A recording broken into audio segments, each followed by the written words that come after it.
as illustrated in the movie The Lives of Other People, which you also love. Right. Oh my God. Yeah, that was fantastic. Right. That's actually a hugely powerful point. Meaning, you're saying that the way you would distinguish yourself from him is that he wasn't able to hold on to, something that he genuinely believed in. In other words, when he lost his ideals, he didn't have a sense of transcendence. For him, let me try and play out what you're saying. So let's try and put ourselves in his head for a second. In his worldview, this world is all there is.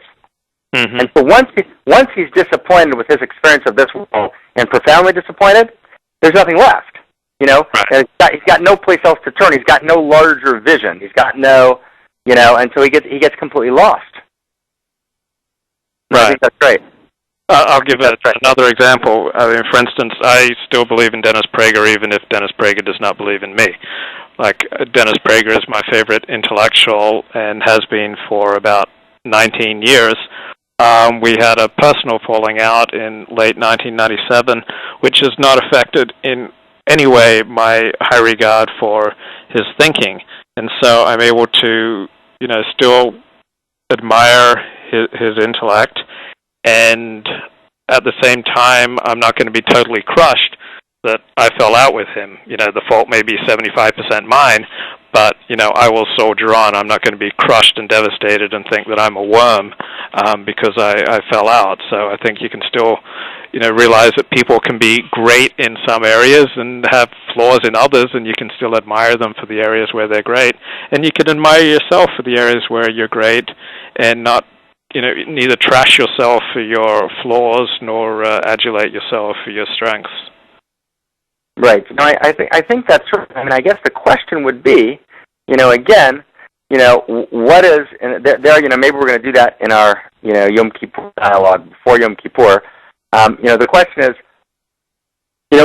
in the way that a person, that anyone lives, in the way that we live, what is our moral code, and how does it work, and how do we, in other words, are we subject to a moral code that we kind of all agree on, or do we all each kind of create our own very subjective moral code? And there's probably some mixture of the two. The Torah obviously is a beautiful, gorgeous, divinely, expressed, moral code that kind of binds all of us. So kind of, and as the Talmud points out in a number of places, everyone has the places where they're stronger and weaker in the Torah. So the Torah has, the Gemara has an idea that everyone picks one mitzvah, and that's their special mitzvah. That's it's called a mitzvah miyuchedet, their unique mitzvah, their unique commandment, in which for which they have to be willing to die for. In other words, that usually the law is, if you remember, in the Talmud and Sanhedrin, right there in 74a, the Talmud says you only give up your life for the big three, incest, idolatry, and murder, right? And for everything else, it's better to violate than be around to fight another day, right?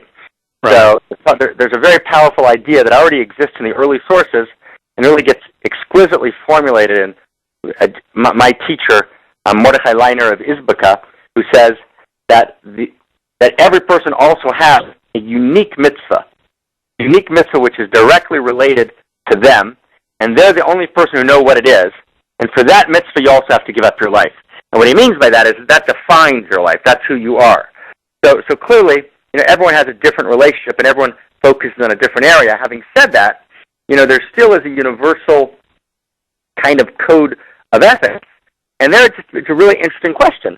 So how does that play into, and this is a different conversation, how does that play into blogging, and, what are the rules of blogging, and, how do I make up those rules, and how do I decide what's acceptable and what's not acceptable, and, particularly because you're in a field, I'm just a simple author, you're in a field, where you're kind of blogging to the world, about all sorts of people, all sorts of things, and hopefully your blog's getting some ratings there, so that's all good. So you really have to have a very rigorous, and I imagine you've evolved with this, and this is, the subject of a different debate, or a different dialogue, not really a debate.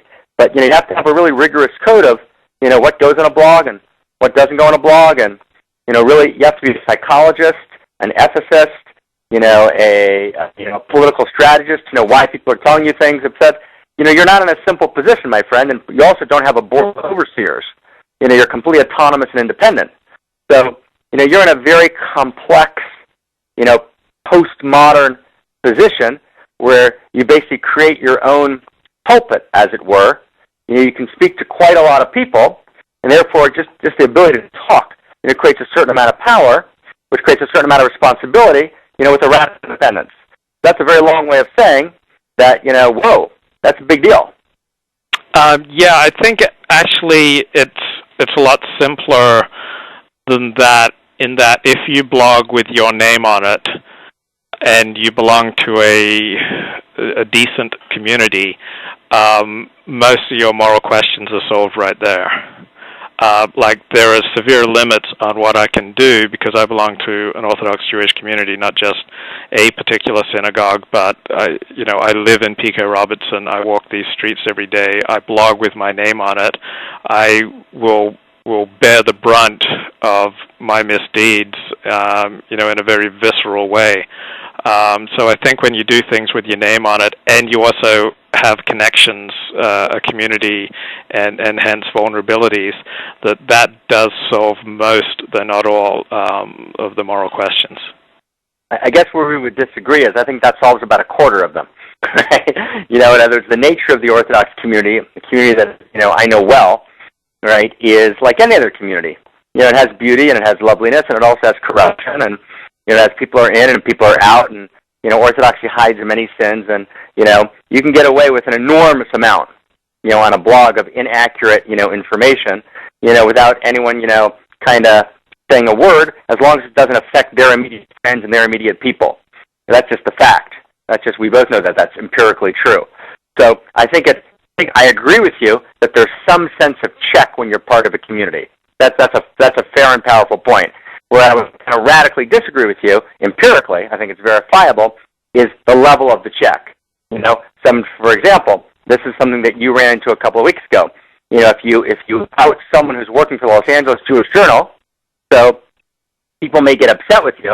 I have no idea what the story was, but all in all, I don't think you caused any damage to the person. It didn't affect the course of anyone's life. And people got upset because it was in their own little community. So it wasn't actually an ethical outrage. It was more of a kind of, protecting the turf.